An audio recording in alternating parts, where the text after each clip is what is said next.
আসসালামু আলাইকুম daily cooking by বকুল। আজকে আমি একটি দারুণ রেসিপি আপনাদের সাথে শেয়ার করব। শীতল শুটকির ভর্তা। শুটকির ভর্তাটা খেতে অসম্ভব ভালো লাগে গরম ভাতের সাথে, কিংবা চিতই পিঠার সাথেও খেতে ভালো লাগে। এখানে ভর্তা করার জন্য কিছু শীতল শুটকি নিয়েছি, কিছু পেঁয়াজ কুচি, রসুন, কিছু শুকনো মরিচ, ধনেপাতা নিয়েছি। শুটকির ময়লা, ছাল এগুলা ভালোভাবে পরিষ্কার করে নেব।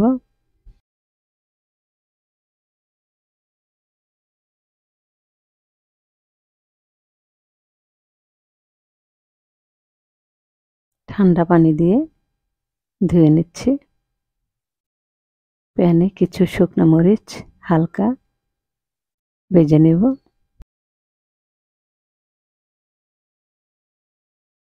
শুকনো মরিচ দিয়ে ভর্তাটা বানালে খেতে বেশি ভালো লাগে, তবে শুকনো মরিচের চেয়ে কাঁচা মরিচ দিয়ে খেতে পারলে বেশি ভালো। কাঁচা মরিচটা একটু ভেজে নিলেই হয়। কিছু রসুন কুচি, পেঁয়াজ কুচি একসাথে ভেজে নিচ্ছি।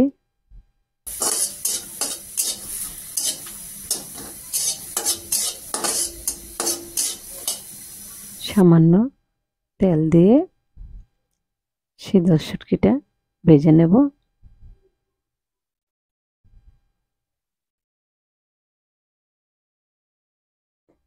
হালকা আঁচে শুটকি মাছটা উল্টে পাল্টে ভেজে নেব, যেন কাঁচা গন্ধটা না আসে।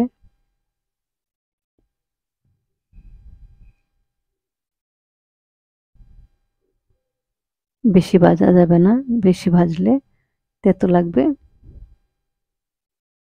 হালকা আছে এভাবে উল্টে পাল্টে ভেজে নিতে হবে, তাহলে শুটকির যে একটা সেন্ট অরিজিনাল সেটা পাওয়া যায়। সবগুলা ভেজে নিয়েছি, এখন শিলে পিষে নেব। মরিচ, ধনেপাতা, স্বাদ মতো লবণ দিয়ে পিষে নেব।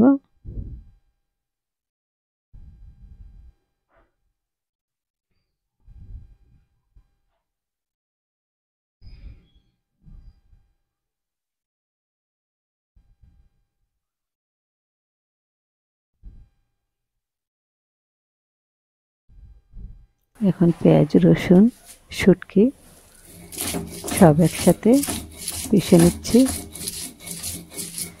ভর্তা বেশি মিহি হলে খেতে ভালো লাগে না, বেশি মিহি করব না।